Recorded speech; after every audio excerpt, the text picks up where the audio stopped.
Donc, je vous demande un peu d'attention, mais on va essayer de simplifier le problème et je vais attendre vos questions. Alors, voici les objectifs.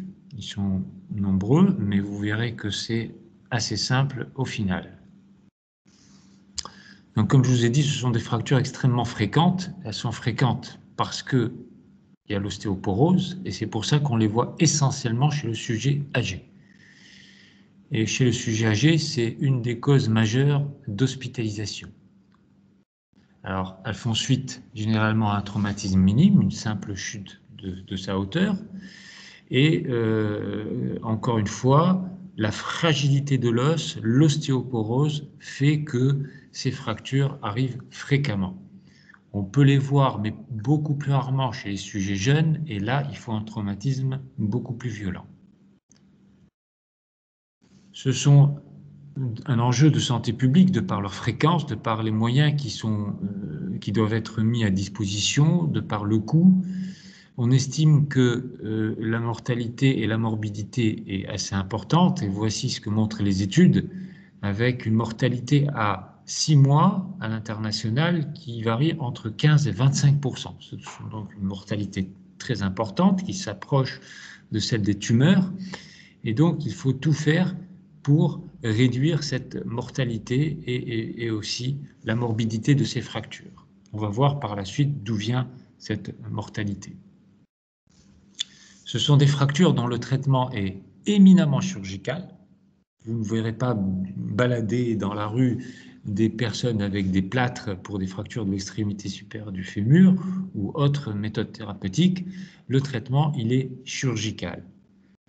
Et ce traitement chirurgical, il obéit à un cahier des charges. Ce qu'on veut finalement pour ces fractures, on veut que, idéalement, le patient, dès le lendemain de sa fracture, il puisse remarcher, idéalement avec appui.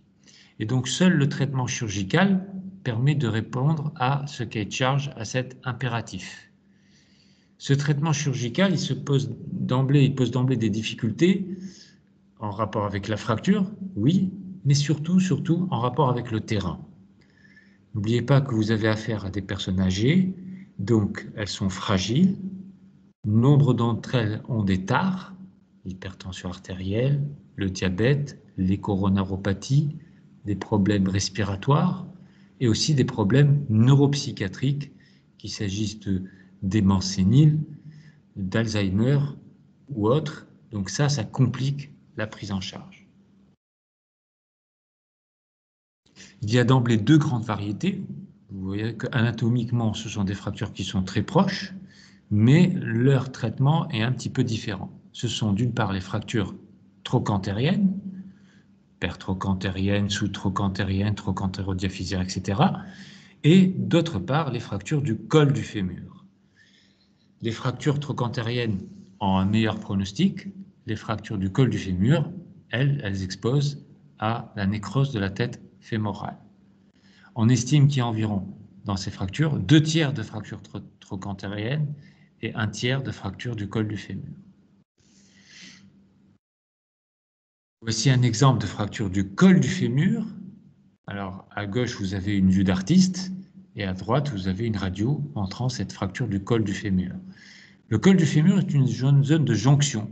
Elle fait la jonction entre la diaphyse d'une part et la tête, qui est la zone articulaire, qui va s'articuler avec l'os coxal. C'est donc une zone de jonction et c'est une zone extrêmement fragile. Cette fragilité, elle est accrue du fait de la vascularisation précaire de la tête, cette vascularisation qui peut être lésée lorsqu'il y a une fracture du col du fémur, surtout si cette fracture est déplacée. Est-ce que vous m'entendez toujours? Là, tout va bien? Oui. Très bien. Ici, vous avez une forme un peu intermédiaire qu'on appelle fracture basicervicale. Alors en bleu, vous avez la tête.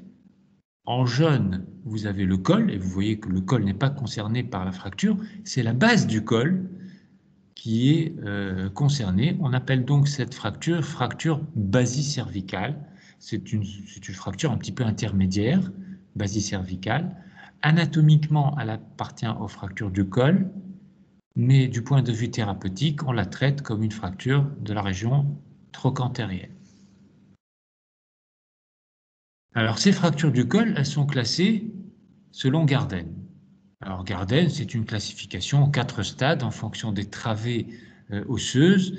Et dans les Garden 1 et 2, ce sont des fractures non ou peu déplacées, c'est-à-dire que ces fractures ont plutôt un bon pronostic. Ça veut dire que l'artère circonflexe postérieure, celle qui vascularise principalement la tête, elle a peu de chances d'être lésée. Et donc, in fine, la tête garde sa vascularisation dans l'immense majorité des cas, donc plutôt de bons pronostics. En bas, vous avez les fractures type 3 et 4 de Garden. On voit d'emblée que ce sont des fractures déplacées. Et donc ici, on peut penser que le risque de nécrose est important. Il est élevé.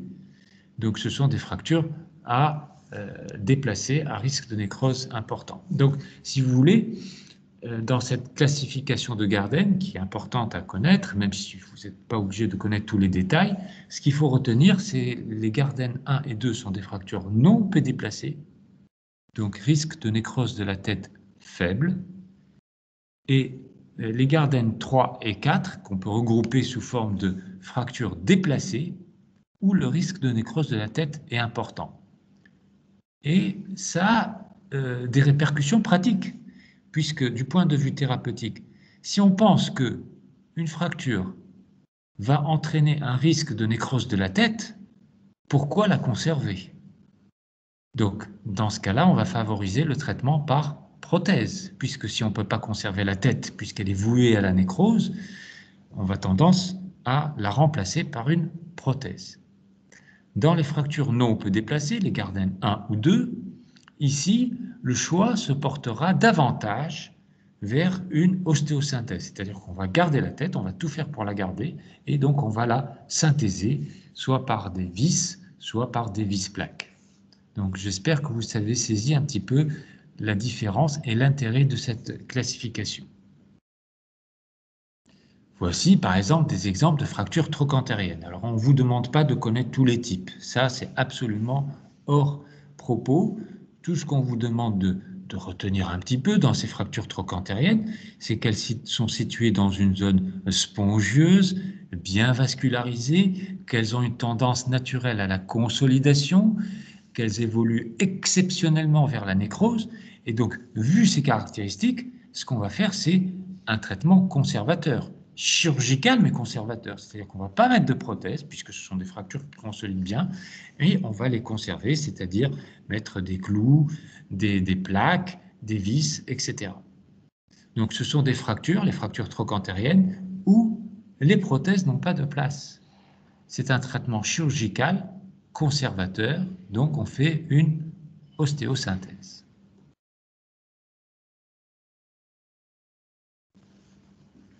Donc sur ce schéma, vous avez un exemple en rouge, vous voyez la situation des fractures trochantériennes, et à droite, vous avez une fracture de la région trochantérienne. Alors on voit bien ici, là, vous avez la tête, elle est intacte, vous avez le col, il n'est pas concerné par la fracture, et la fracture, elle commence en zone trochantérienne pour s'étendre un peu plus bas, comme vous le voyez sur la radiographie. Voici quelques exemples de fractures trochantériennes. Encore une fois, vous avez différents aspects possibles. Encore quelques aspects, vous avez des radios, on voit bien ici la tête, le col qui est sain et la fracture qui siège dans la zone trochantérienne. Maintenant qu'on a vu les différents aspects entre fracture du col et fracture trochantérienne, passons à l'aspect clinique. L'aspect clinique, il est commun. C'est une personne âgée qui consulte suite à un traumatisme bénin, une petite chute. Elle a, dans l'immense majorité des cas, une impotence fonctionnelle totale. Plus rarement une impotence fonctionnelle partielle, c'est-à-dire une boiterie, mais c'est bien plus rare. Donc c'est une personne âgée qui est sur un brancard et avec cet aspect typique de membre qui est légèrement raccourci, en abduction et surtout avec le bord externe du pied qui repose sur le plan du lit. Vous voyez très bien ici, ça c'est le membre atteint avec le bord externe du pied qui repose sur le plan du lit. Donc ça c'est l'aspect typique. Devant cet aspect typique, vous allez penser à une fracture de l'extrémité supérieure du fémur et vous allez demander des clichés radiologiques. Ces clichés, si vous voulez les interpréter, et ça c'est un point capital, ils doivent être faits de bonne qualité. Vous allez demander une radiographie du bassin de face. Mais pour pouvoir analyser votre radio, le cliché doit être de bonne qualité et surtout fait en légère rotation interne, au pire en rotation neutre. Donc légère rotation interne comme on le montre sur ce cliché. Comment faire pour avoir une légère rotation interne? Eh bien, soit un des membres de la famille va maintenir le membre dans cette position, soit vous pouvez attacher les deux gros orteils par un bout de sparadrap pour éviter qu'ils tournent en rotation externe. Je vous montre l'intérêt. À gauche, vous avez une radio qui est faite en rotation externe. Vous voyez, le col, il est un peu caché par la région trochantérienne, donc on a un peu de difficulté à analyser. Au centre, le cliché est fait en rotation neutre, c'est déjà beaucoup mieux. On arrive à voir le col. Et à droite, vous avez un cliché qui est fait en légère rotation interne, et là on voit parfaitement le col du fémur. Ceci prend toute son importance quand vous êtes de garde aux urgences et que vous recevez un patient qui a une fracture du col du fémur. Pour juger du déplacement et de la réalité de la fracture, si vous n'avez pas une radio de bonne qualité, vous passerez à côté. Donc vous voyez que par des astuces simples, vous pouvez obtenir la radio que vous voulez, l'interpréter comme il faut et porter votre diagnostic. Passons maintenant au traitement. Le but du traitement, c'est de remettre ce patient le plus rapidement debout. Car si vous ne le remettez pas debout rapidement, bienvenue les complications de décubitus, qui sont la phlébite, l'embolie pulmonaire, les escarres, la déshydratation, la dénutrition, et tout ça, c'est la porte ouverte aux infections. Et vous devez, évidemment, éviter que les tares décompensent. Ces tares, on en a parlé, elles sont fréquentes chez le sujet âgé. L'hypertension, le diabète, les troubles du rythme, les coronaropathies, les troubles respiratoires. Et imaginez une personne âgée qui est allongée, qui reste allongée sans pouvoir se relever pendant plusieurs jours. Elle va avoir des difficultés à respirer, n'est-ce pas? Elle va avoir des difficultés à s'alimenter et à boire, d'où des hydratations et des nutritions. Elle va avoir des difficultés à aller faire ses besoins naturels, d'où des risques de stase urinaire. Tout ça favorise l'infection urinaire. La déshydratation et la dénutrition favorisent l'infection de façon générale. Le décubitus prolongé va faire pression sur la peau, d'où des irritations, des escarres. Et bien sûr, là aussi, malgré la prévention par HBPM, vous avez un risque d'embolie pulmonaire, de phlébite et d'embolie pulmonaire. Donc tout ça nous conforte dans notre idée que cette personne âgée doit être opérée le plus rapidement possible. Et comme je vous l'ai dit, c'est un traitement chirurgical. Ce traitement chirurgical, il se passe en 3 étapes. Une première étape qui est la préparation à l'intervention. La deuxième étape, c'est la chirurgie. La troisième, c'est les suites opératoires. Préparer le patient à l'intervention doit se faire vite et bien. Il faut essayer d'équilibrer une tare, de consulter l'anesthésiste, prévoir les prémédications, donner des antalgiques, éventuellement une traction collée pour que le patient n'ait pas trop mal, bien sûr prévoir du sang et avoir une équipe multidisciplinaire.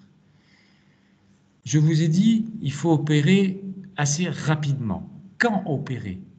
Avant 48 heures, c'est très important. Il ne faut pas retarder l'acte par des investigations inutiles. Il faut absolument faire ce qui est absolument indispensable. Au-delà de 48 heures, les complications augmentent et le patient a plus de risques de mortalité. voyez, un délai opératoire de plus de 48 heures après l'admission augmente la mortalité. Et ce délai ne doit donc pas être prolongé par des investigations inutiles qui ne changeront pas la prise en charge périopératoire. Donc, opérer ce patient dans les 24-48 heures, c'est la garantie de donner toutes ses chances à cette personne âgée de retrouver son état antérieur. Du point de vue chirurgical, pour les fractures trochantériennes, on a vu que le pronostic est généralement bon. Ce sont des fractures qui consolident. Qu'est-ce qu'il faut faire donc? Eh bien, faire une ostéosynthèse. Voici comment ça se passe en pratique. Le patient est sous anesthésie loco-régionale ou générale au bloc opératoire. On l'installe sur une table de traction qu'on appelle table orthopédique qui permet de tirer sur le membre. Pourquoi tirer? Pour remettre les deux fragments à leur place. On tire et on fait de la rotation interne ou de la rotation externe de façon à réduire la fracture. Elle est contrôlée par la scopie. Vous voyez cet amplificateur de bruyance, cet appareil qui est installé au-dessus. Une fois qu'on a vérifié que la fracture est réduite correctement, on va faire notre ostéosynthèse, on va ouvrir et faire l'ostéosynthèse. Cette ostéosynthèse se passe par différents moyens. Ici, vous avez l'exemple de ce qu'on appelle la DHS. DHS, c'est pour les initiales de Dynamic Hip Screw. C'est une vis-plaque dynamique. Elle permet la compression du foyer dans l'optique d'une mise en charge du patient relativement précoce. Donc ici, la DHS, c'est une ostéosynthèse par DHS. Ici, vous avez un moyen un peu plus évolué, c'est ce qu'on appelle le clou gamma. Donc c'est un clou qui va rentrer à l'intérieur du fémur. Il est percé d'un trou qui permet à une grosse vis de venir s'ancrer dans la tête fémorale. De cette façon, la partie proximale et la partie distale sont fermement maintenues l'une à l'autre. Vous trouverez sur les cours, sur le site, plusieurs vidéos que je vous suggère d'aller consulter pour voir comment on fait pour faire une DHS ou un clou gamma. Quelle est la différence entre DHS et clou gamma? Les deux moyens sont bons, mais le clou gamma est un moyen encore plus évolué qui permet une mise en charge plus rapide du patient, ce qui donc a un intérêt majeur. Le problème, c'est que ça coûte bien plus cher. Un clou gamma coûte environ 1000-1200 dinars, alors qu'une DHS coûte 150 dinars. Dans les fractures du col du fémur. Monsieur. Oui. Monsieur, le clou gamma ne compromet pas les des mouvements. Au contraire, le clou gamma, c'est un système qui est mis à l'intérieur de l'os et donc il ne compromet pas les mouvements de la hanche. Il favorise par contre la mise en charge précoce. Quand on a opéré ces patients, ils sont mobilisables dans l'heure qui suit. On peut les tourner sur le côté, sur le ventre, dans l'heure qui suit. Ils peuvent être assis dans l'heure qui suit. Ils peuvent se mettre debout dans l'heure qui suit. La différence, elle réside quand est-ce qu'ils vont pouvoir appuyer sur leurs membres. Et ça, c'est un sujet très important. Parce que si vous allez demander à papy ou mamie de marcher avec deux cannes béquilles sur une seule jambe et de mettre l'autre jambe en l'air, c'est compliqué. Essayez vous-même de le faire. Vous êtes jeune et vous éprouverez des difficultés. Par contre, si une personne âgée fait ça, c'est compliqué. D'où l'intérêt d'avoir une mise en charge précoce, c'est-à-dire d'appuyer assez précocement sur le membre opéré. Avec une DHS, vous pouvez le faire au bout de 3 semaines environ. Avec un clou gamma, vous pouvez le faire à la première semaine. Donc, ça a un intérêt. Est-ce que c'est clair ou pas? Oui, merci. Très bien. Donc, pour les fractures de la région trochantérienne, pas de prothèse. On fait une ostéosynthèse. Maintenant, pour les fractures du col du fémur, on a vu tout à l'heure qu'il y avait des fractures non peu déplacées, leur pronostic est bon, et de l'autre côté, des fractures déplacées, qui risquaient de nécroser la tête. Donc, si on a affaire à une fracture du col du fémur qui n'est pas déplacée, on peut estimer que le risque de nécrose étant faible, on va garder la tête. Donc, on va la synthéser. On va faire, par exemple, comme vous le voyez ici, un vissage. Ce vissage peut être fait par voie percutanée, c'est-à-dire sans une grande voie d'abord, avec des petites incisions de 1 cm. 2 ou 3 petits trous de 1 cm permettent de mettre des vis qui vont traverser la région trochantérienne et s'ancrer dans la tête, comme vous le voyez dans ce schéma. Mais quand la fracture est déplacée, il faudra la remplacer par une prothèse. Et là, on a 3 types de prothèses. On a des prothèses céphaliques, comme vous le voyez à gauche. Ce sont des prothèses qui remplacent uniquement la tête, et des prothèses totales, comme vous voyez à droite, qui sont des prothèses qui remplacent à la fois la tête et la région cotyloïdienne, la région acétabulaire. Entre les deux, il y a une forme intermédiaire qu'on appelle prothèse intermédiaire. La prothèse intermédiaire, c'est une prothèse un peu plus évoluée que la prothèse céphalique. Alors, si on retourne à la prothèse céphalique que vous avez à gauche, vous voyez, c'est une pièce de métal qui va remplacer la tête. Elle fonctionne bien, sauf que vous voyez que vous aurez à la fin une tête en métal qui va s'appuyer sur un cotyle cartilagineux, n'est-ce pas? Donc, à votre avis, qu'est-ce qui est le plus dur? Le métal de la nouvelle tête ou le cartilage? Le métal. Le métal. Est-ce que vous pensez de l'avenir du cartilage de l'acétabulum? Comment vous le voyez? Il va s'user à long terme. Il va s'user à long terme, voire même à moyen terme. Donc, comme vous avez parfaitement compris la situation, ce sont des prothèses qui rendent service, mais il vaut mieux les indiquer chez des sujets dont l'activité est réduite et chez des sujets dont l'espérance de vie reste limitée. Par contre, quand vous avez une personne âgée, mais pas trop, et surtout très active, vous aurez tendance à favoriser la mise en place d'une prothèse totale qui répond à ces exigences, comme c'est le cas ici. J'espère que vous m'avez compris. Alors, pour mettre en place une prothèse totale, alors, on va ouvrir la hanche. Avant de mettre la prothèse, on a des calques qu'on met sur la radio pour estimer à peu près la taille de la prothèse. C'est une prothèse qui comprend 2 parties, une partie fémorale dont on voit le fantôme ici et une partie cotyloïdienne acétabulaire. Alors, on prépare la partie fémorale après avoir enlevé la tête, on la prépare par des râpes comme vous voyez ici, et quand la râpe adéquate est rentrée, on va mettre la prothèse définitive que vous voyez au centre. Voilà. Ensuite, on va creuser la partie cotyloïdienne pour y insérer le cotyle. Ce sont des prothèses généralement qu'on appelle modulaires. Pourquoi ce sont des prothèses modulaires? Parce qu'elles sont en plusieurs parties, vous voyez. On a la queue fémorale, on a le col, la tête et le cotyle. Modulaire, ça veut dire qu'elle permet de s'adapter. On a plusieurs possibilités de changer la tête, le col, pour trouver la meilleure option pour le patient. C'est un peu du sur-mesure pour le patient et non pas du prêt-à-porter. On va chercher là les composants qui vont s'adapter le mieux possible par rapport à ce patient.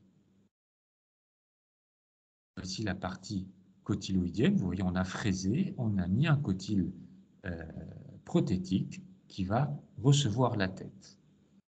Comment cette prothèse tient dans l'os?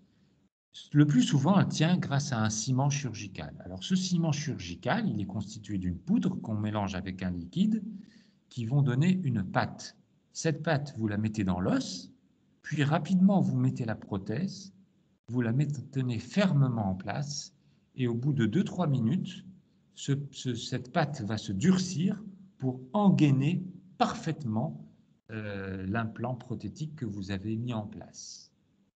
Ça, c'est dans la majorité des cas. Vous avez ici une radiographie qui vous montre, donc à gauche, la partie fémorale, la tête et l'implant cotyloïdien. Avant d'aller au préventif, peut-être répondre à quelques-unes de vos questions. Combien durent ces prothèses? Concernant la prothèse totale de la hanche, la durée de vie moyenne, c'est une moyenne évidemment, elle est d'environ 15 ans. Quand on dit 15 ans, c'est une moyenne. Ça veut dire que certaines prothèses, malheureusement, vont durer peu de temps, quand d'autres vont durer plus de 15 ans, parfois même 20 ou 25 ans. C'est une moyenne. Quelles sont les complications de ces prothèses? Ces prothèses sont des objets, sont des implants, donc elles sont susceptibles, elles sont fragiles à l'infection, comme les valves cardiaques. Vous savez que les valves cardiaques, il faut tout faire pour qu'elles ne s'infectent pas. Les prothèses sont des objets, là aussi, il faut tout faire pour qu'elles ne s'infectent pas, car si elles s'infectent, c'est la catastrophe. C'est la catastrophe car il va falloir le plus souvent enlever la prothèse, faire un nettoyage chirurgical parfois plusieurs reprises, donner des antibiotiques à long terme et remettre une autre prothèse dont le résultat n'est pas garanti. Donc il faut tout faire pour qu'il n'y ait pas d'infection. C'est pour ça qu'il faut avoir des précautions avant, pendant et après l'opération. Il faut éliminer tout foyer infectieux, qu'il soit dentaire, urinaire, ORL, cutané, et après l'opération, que cette attention se poursuive. Les autres complications qu'on peut avoir, c'est la luxation de la prothèse. On essaye bien sûr d'éviter les positions luxantes. Et à plus long terme, c'est l'usure et le dessellement. L'usure, c'est quoi? Votre voiture que vous prenez neuve, au bout de 7 à 8 ans, 10 ans, elle commence à s'user. Les prothèses, c'est la même chose. Au bout de plusieurs millions de fois de flexion et d'extension, d'utilisation de votre prothèse, des petits débris d'usure vont se former. C'est ce qu'on appelle l'usure. Et cette usure, elle va favoriser le dessellement de la prothèse, car les petits morceaux de métal et de polyéthylène, c'est-à-dire le plastique très résistant qui compose la prothèse dans certains cas, ils vont être mangés par des macrophages, créant une réaction à corps étranger et un liseré tout autour de la prothèse. Comme cette prothèse ne va plus parfaitement tenir, elle va avoir des micro-mouvements qui vont faire mal au patient. Il va donc falloir la changer. Usure et dessellement sont des motifs de changement de la prothèse, le plus souvent à partir de 10 ans et plus souvent vers 15 ans. Mais il faut bien savoir, à part ces complications, que les prothèses de hanche donnent des bons résultats dans 90 à 95% des cas. Ce ne sont pas des opérations qui donnent des résultats aléatoires. On a quand même de très bons résultats dans plus de 90% des cas. Et on peut dire que plus de la moitié des cas des patients qui ont des prothèses oublient qu'ils ont une prothèse. Certains peuvent même reprendre une activité sportive modérée. Donc ce n'est pas rien. Est-ce qu'il y a des questions sur les prothèses et le traitement? Monsieur, Oui. la durée de vie des prothèses céphaliques, c'est la même? Alors, je vous ai dit que les prothèses céphaliques, comme c'est du métal qui va appuyer sur du cartilage, elles durent moins longtemps. Elles durent 3, 4, 5, 7 ans. Tout dépend du patient. Tout ce qu'il faut savoir, c'est qu'elles durent moins longtemps. Et que, en fonction du patient, elles sont plus ou moins tolérées. Il y a des patients qui tolèrent un petit peu et des patients qui tolèrent beaucoup moins bien.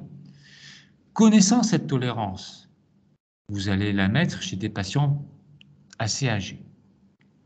La question que tu peux me poser, c'est que pourquoi mettre des prothèses céphaliques si leur durée de vie est moins bonne? Alors, imaginez que vous vous retrouviez devant un patient qui a 94 ans, qui est de très nombreuses tares, qui soit en très mauvais état général. Est-ce que vous pensez que la famille soit contente de l'opération? Non. Pensez-vous que l'anesthésiste soit très content d'aller endormir ce patient, qui a peut-être 20 ou 30% de mourir sur table? Non. Donc, il vous faut quoi? Un acte rapide où le saignement soit maîtrisé. C'est pour ça que dans ces cas-là, vous pourrez proposer une prothèse céphalique ou une prothèse intermédiaire. En revanche, chez un patient un peu plus jeune, actif, un patient de 70, 75 ans qui est actif, vous devez lui donner toutes ses chances. Dans ce cas-là, vous mettrez une prothèse totale. Est-ce que je me suis fait bien comprendre? Oui, merci. Très bien. Monsieur, Oui. monsieur, si on doit procéder à un changement de prothèse chez un patient qui ne pourrait pas supporter une intervention, comment on peut procéder dans ce cas-là? Si on doit mettre une prothèse chez un patient qui ne peut pas supporter? Non, la changer, c'est-à-dire qu'on va dire le patient est resté pendant 15 ans avec une prothèse et au bout de 15 ans, il faut changer cette prothèse, sauf que l'état du patient ne lui permettrait pas de supporter une opération. Alors c'est un peu au cas par cas, cette situation arrive. On est dans une situation où un patient a mis une première prothèse à l'âge de 65 ans et il doit la changer vers 80 ans, mais entre-temps, son état général s'est fortement dégradé. D'abord, il n'y a rien d'impossible. Il faut y mettre de la bonne volonté et il faut se dire que si le patient est gêné et qu'il est demandeur, il faut tout mettre en œuvre pour changer la prothèse. C'est une discussion avec la famille et avec l'anesthésiste. Ce qu'il faut faire, c'est rendre service au patient. Ce qu'il ne faut pas faire, c'est essayer de se cacher en tant que médecin derrière les risques pour ne rien faire. Alors, certainement, vous allez mettre le patient et sa famille devant ses responsabilités. Mais il ne faut pas se cacher derrière ça. Tout mettre en œuvre pour opérer ce patient. Si vous faites de la médecine pour vous cacher derrière le grand âge du patient pour ne rien faire, il faut choisir un autre métier. Vous voyez ce que je veux dire un petit peu? Donc, il faut rendre service au patient.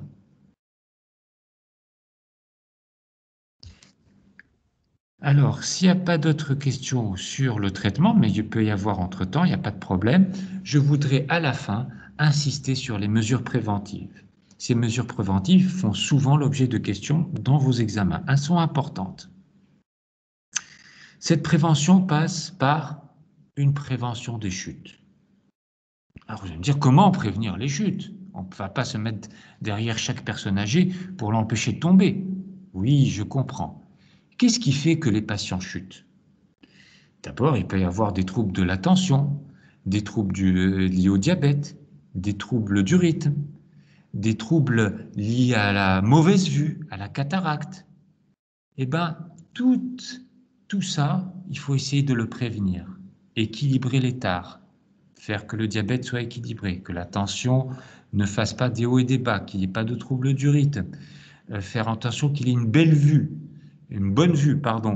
qui soit traitée pour sa cataracte, qu'il n'ait pas de vertige. Tout ça, c'est la prévention des chutes. Donc c'est important. Deuxième chose à faire chez la personne âgée, c'est encourager et avertir les familles pour que cette personne ne tombe pas. Alors comment vous allez encourager les personnes qui aient des logements de plein pied, c'est-à-dire pas d'étage, pas d'escalier à monter ou à descendre, enlever tout ce qui peut être source de chute, les tapis, les fils de rallonge, même ou le parabole, toutes ces fils qui traînent un peu partout sont autant d'objets qui peuvent entraîner la chute de la personne âgée. Laisser un déambulateur à disposition, des cannes, encourager les maisons, comme on a dit, au rez-de-chaussée. Donc tout ça, c'est extrêmement important. Il y a même des sociétés qui développent des coussins, des petits coussinets qui sont attachés avec une ceinture que les personnes âgées mettent dès qu'ils se mettent debout pour que quand ils tombent, le coussin amortit le choc. Il y a également des sociétés qui ont proposé des sortes d'airbags Oui, oui, des airbags, absolument. Bah, on se protège bien lorsqu'on conduit une voiture. Pourquoi ne pas protéger nos seniors grâce à des systèmes de petits airbags qui se gonflent en cas de choc? Ça existe. Bien sûr, prévenir l'ostéoporose. Alors, prévenir l'ostéoporose par une activité quotidienne, par de la marche, par une activité équilibrée, par une alimentation, équilibrée, par un apport calcique si nécessaire, par un traitement par vitamine D si nécessaire, et par un dépistage de l'ostéoporose et un traitement de l'ostéoporose par des biphosphonates. Donc vous voyez que la prévention, elle passe par plusieurs domaines. Alors, je vois dans certaines copies, on l'encourage à faire du sport. Arrêtez, donnez-moi des réponses logiques, mon Dieu. Bon, même si certains... Alors, vous voyez que j'aimerais, s'il y a des questions sur les mesures préventives, que vous me donniez des choses un peu globales et non pas des mesures un peu farfelues. Donc, les mesures préventives visent à réduire le nombre des chutes et donc le nombre de ces fractures. Voilà, c'est ce que je voulais vous dire. Et si on a encore un peu de temps, je peux répondre à vos questions si vous en avez.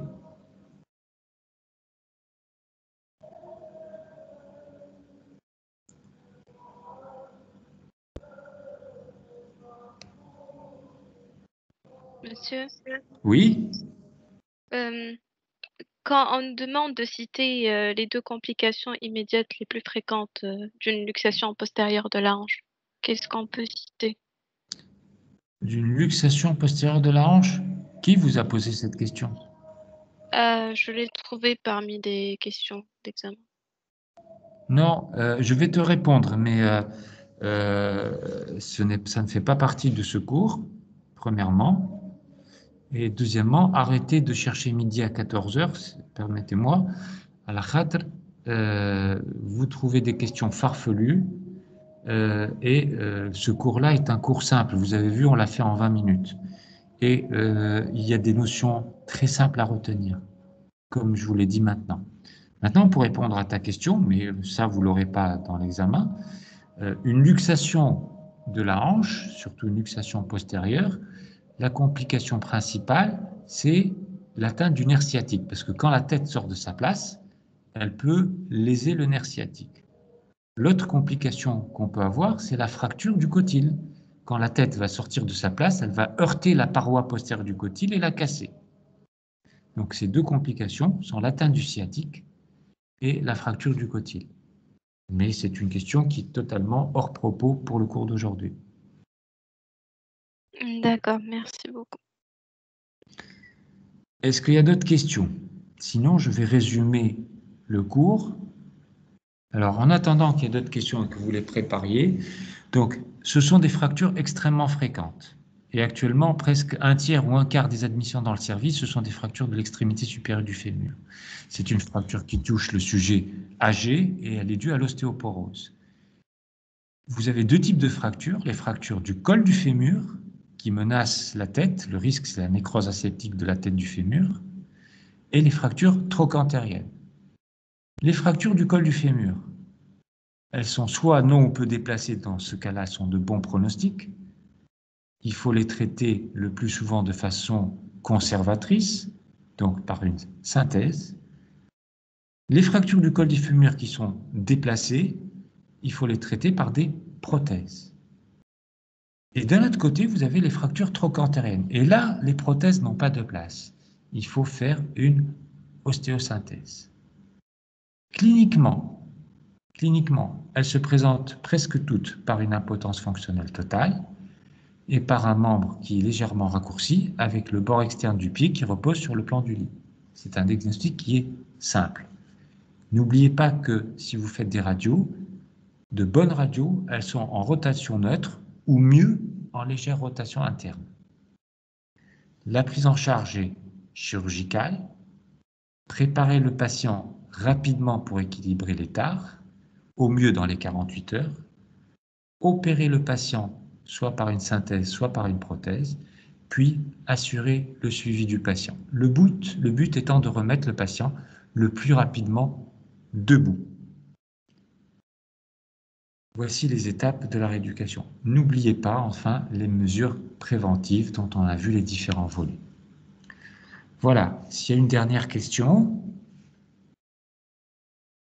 Monsieur, pour la fracture de l'extrémité supérieure du fémur, on utilise plus la classification de Garden ou bien de Powell pour la prise en charge et la classification de la fracture? Ouais, je vous l'ai mise pour votre culture générale, vous la lisez, vous savez qu'elle existe, mais je ne vous poserai aucune question dessus, c'est pour les spécialistes.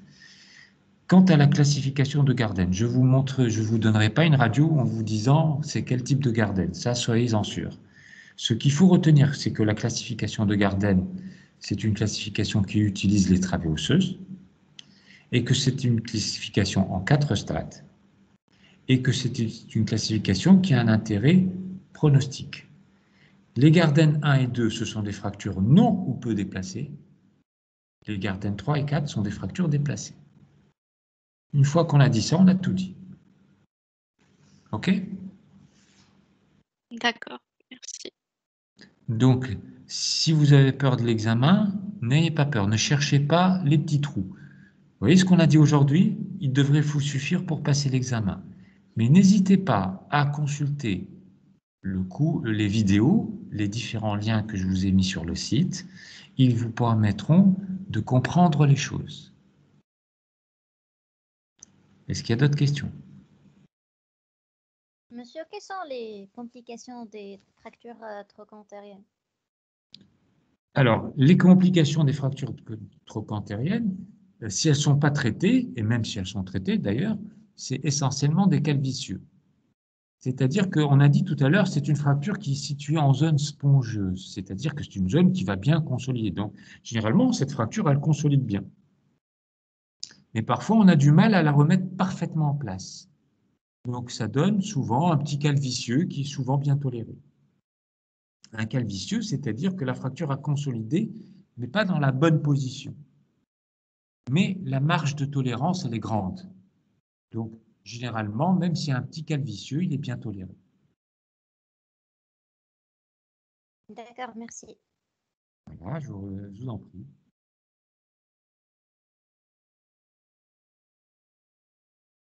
Donc, je vous souhaite bonne chance. C'est un cours qui est simple. Concentrez-vous sur l'essentiel. Gardez en l'esprit que c'est une question qui est assez logique. Le col du fémur, si elle est déplacée, elle risque la nécrose parce que l'artère va être coupée. Donc, si quelque chose risque la nécrose, pourquoi le conserver? Donc, dans votre tête, ça fait traitement prothétique. Alors que d'un autre côté, si la fracture est peu déplacée, donc on va synthéser. Pourquoi remplacer par une prothèse?